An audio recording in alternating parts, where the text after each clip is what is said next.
trauma can be a bitch. That's something I learned quite late as I'd been living a rather sheltered life. My home is a tiny town in the middle of nowhere, which admittedly can sound rather boring or even suffocating to some. So, to me, it was a perfect paradise. I grew up in a home filled with love and affection on a street with a dozen more similar houses, all beautiful on the outside with bright green lawns and whimsical mailboxes. I lived alone with my mom and my dad, but which was perfectly fine because our neighbors had children as well. We had everything you could ever wish for, all the best toys that they showed on the ads on TV.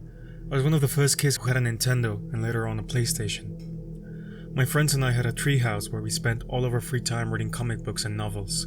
We were fairly normal in all the typical ways. Those children had always been my very best friends, and one of them even became my girlfriend and, very soon, in the future, hopefully, my wife. Mabel and I moved out of our childhood homes 2 weeks ago and into our own little dream house not far from our parents. I realize most adults want to leave at a certain point to find their own future, but we'd always known that ours was right here, in Appleton. A place where you know all of your neighbors and never feel out of place. Most people I know never left. No, that's not perfectly true. Nobody I know has. I never wanted to either, and I never questioned my life. I never had a reason to. Questions are not necessary when everything is clear, and I swear it was for the longest time. Until I found the tapes. And you see, that's the thing with critical thinking. You're fine and well without it, but then you start asking one question and there's no going back. If you choose to be skeptical, well, it will make you go crazy. And I had opened the door for it. I asked enough questions to find out a terrible truth about myself. Like most children born in the middle of the 90s, I had most of my life recorded on tape after mom and dad bought a video recorder when I was 3 or 4 years old. My parents filmed our school graduations, football matches, picnics, and of course, every goddamn birthday. I remember we used to watch the tapes quite regularly when I was younger. Sometimes I'm not even sure if the memories I have of my childhood stem from those films or my brain. But then one day, our VHS recorder broke down. We hadn't switched the tapes to DVD, and over the years, kind of forgot those tapes in the dusty boxes in the basement. When I found the old VHS recorder with Mabel's stuff, I was ecstatic. I hadn't thought about my childhood films in quite a while now, but now I could not wait to watch them. I walked the 5 minutes to my parents right away.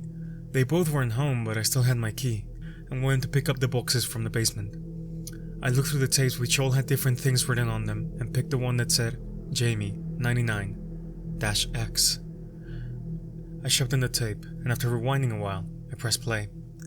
The first video was on my 4th birthday. I saw my mom and dad dressed in bright sweaters and high-waisted jeans. They were smiling and laughing while dad was lighting the candles on my cake. My friends and I were sitting around the table impatiently waiting for the cake. There were some other neighbors as well. I guess one of them was filming. This thing that stood out to me though, was this one boy. He looked a little older than me, but I'd never seen him before in my life. He had dark hair and very fair skin. His arm was around my shoulder, and he was pointing at the candles on my cake. It seemed normal and fine at first, but then the boy looked into the camera. He started staring and didn't stop. His gaze became uncomfortable and strange, until it changed the whole atmosphere of the tape. The camera person started zooming in on my face so he wouldn't be in the picture anymore. It felt so odd to me because I never met a real stranger. Everyone here knows everyone after all. I recognized the tiny versions of my other friends but not him. So who did this boy grow up to be? I continued watching my 5th birthday. This time it was in a garden party with the same people, including the boy. Again, he was plastered to me. It seemed like we were very close, but while everyone was laughing and being cheerful, his face looked anxious. When the camera came close to him, he started staring again. I took a picture of it on my phone so I could zoom in closer, but I simply wasn't able to recognize who he was. I went on with the following birthday and they were all the same. Only on the 7th one I finally started noticing a clue as to who this boy might be. When everyone started singing happy birthday to me, the strange boy stared at the camera and mouthed something. I rewound to that exact moment again and again. It felt critical to me to figure out what he was saying.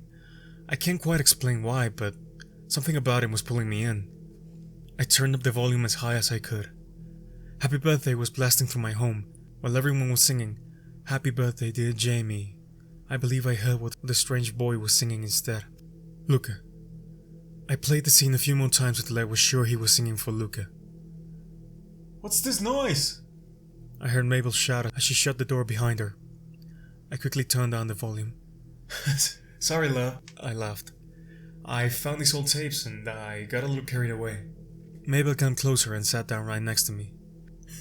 No way, look at how little you are. She started laughing. Yeah, and there's you. Your hair was still blonde back then.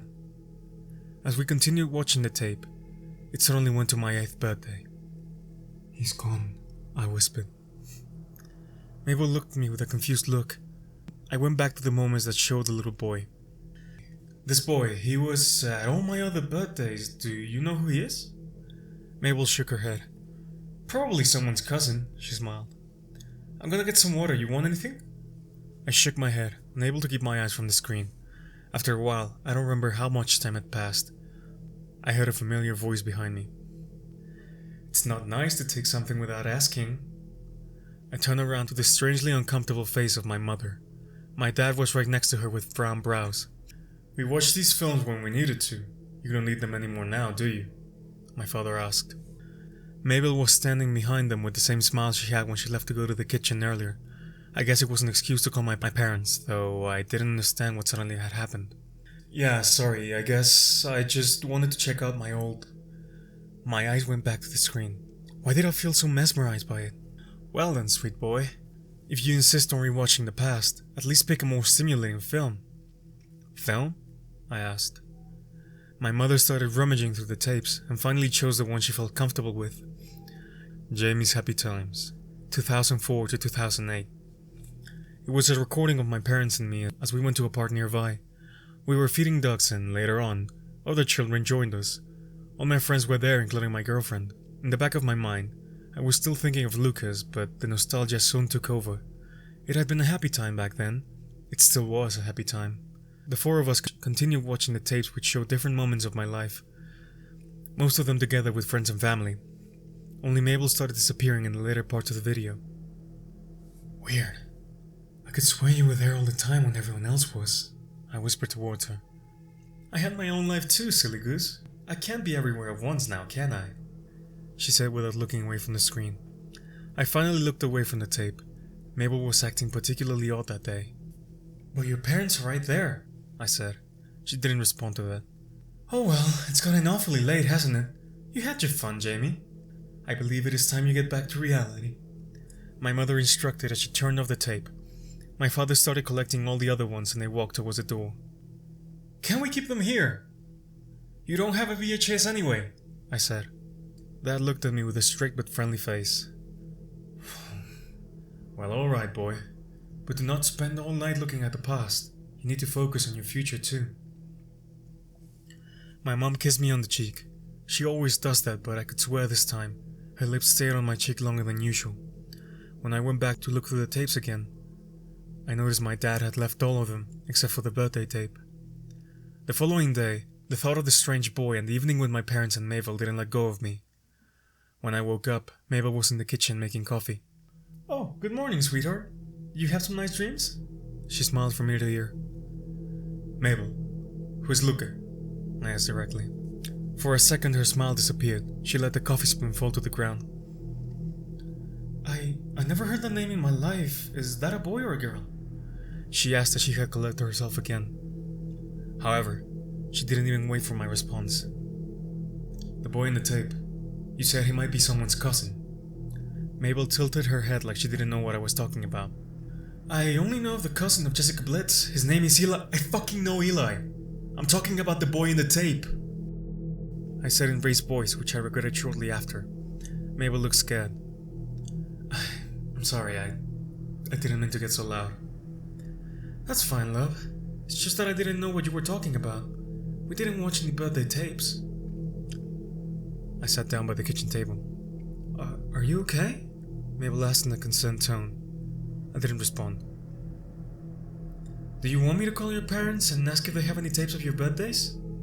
Mabel called my parents and put them on the speakerphone. Not only did they agree that we never watched any tapes of my birthdays, but my parents also said that the only tapes they had of my birthday party started somewhere around 2005.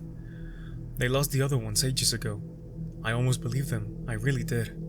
They spoke in such a kind and loving manner that it wouldn't have occurred to me that they would ever lie, except I still had the picture of the boy on my phone, a photo of him sitting right next to me with a cake in front of us, a cake with 6 candles. I didn't trust either Mabel or my parents with the question, and so I started asking my friends, the ones that were at the parties as well. None of them remembered the boy. If he was someone's friend or cousin, then someone would have remembered him, right? I decided to visit my parents and ask them directly about what was going on, this time with the proof of the photo. I knocked on the door, and my mom opened it. She smiled, but in the corner of her eye, I believe I saw a tear. "Everything alright, Mom? Can I come in?" I asked. "But of course you can! You're always welcome here!" She called out enthusiastically, but shook her head at the same time. For a moment I hesitated. Something seemed wrong, but before I could step back, my father appeared from behind the door. "Jamie! Come in, boy! There's something we need to talk to you about." I followed my parents to the living room. They were sitting with Mabel and Frank, one of my friends. They were both smiling, but their eyes looked sad. What's going on?" I asked. "Sit down, sweetheart," my mother instructed. "Look, honey, we haven't been honest with you, not because we want to hurt you, but quite the opposite," Mabel said. "I told your parents about the picture, about Luca," Frank chimed in. My father sat down next to me. "We wanted to keep this from you, to spare your poor soul.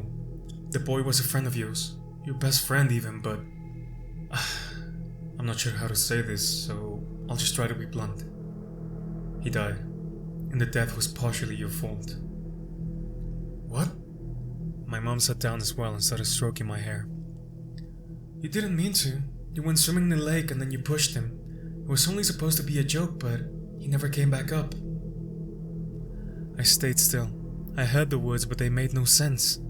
I didn't have a single memory of that. Sometimes your brain makes you forget something that traumatic. Just know we don't blame you. "Who are his parents?" I asked. My parents exchanged a look. Nobody said a word at first, then at the same time, Mabel and my father started speaking. They moved away. Down the road." "Down the road? Are you stupid?" My father hissed. "We could have asked someone! You screwed it up!" He shouted back. I got up from my seat. "What's going on?" Now they were all looking at me. "Frank, you can go. Get everyone else. I suppose it's time." "Time for what?" My best friend got up and walked outside. Dad grabbed my wrist tightly. "Your mother thought you were doing so perfectly well that we could keep you the way you were, but I told her you were still human. And they always mess it up eventually," my father said. "You see, boy, we came to this place a long time ago, hoping to learn how the world works so we could have our own version of it. We built up Appleton ourselves, but we needed something special. Children. We needed to learn how they grow up so we would make our own little versions. You did so well, and so many other children did, but we made the same mistakes. Some of the children we collected were too old already.